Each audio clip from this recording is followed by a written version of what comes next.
ఏకలవ్యుడు అనగానే మనకు గుర్తుకు వచ్చేది అతను ఒక గొప్ప శిష్యుడని. తన గురువు గురుదక్షిణగా బొటనవేలును అడిగితే మారు మాట్లాడకుండా ఇచ్చేసిన ఒక గొప్ప గురుభక్తి కలవాడని మనందరికీ తెలిసిన కదా.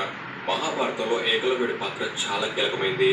ఎందుకంటే కురుక్షేత్ర యుద్ధంలో విలువిద్యలో అర్జునుడిని మించిన వాడిగా చరిత్రలో తనకంటూ ఒక అధ్యాయాన్ని లిఖించుకున్న వ్యక్తి ఏకలవ్యుడు.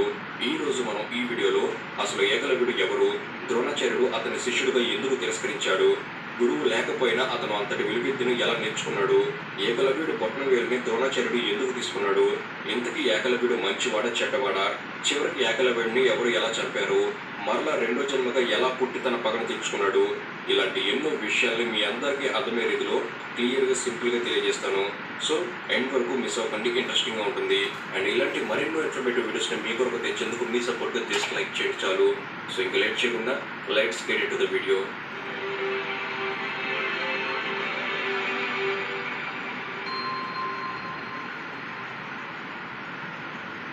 మొదటిగా ఏకలవ్యుడి గురించి తెలియాలంటే మనం ఒకసారి మహాభారత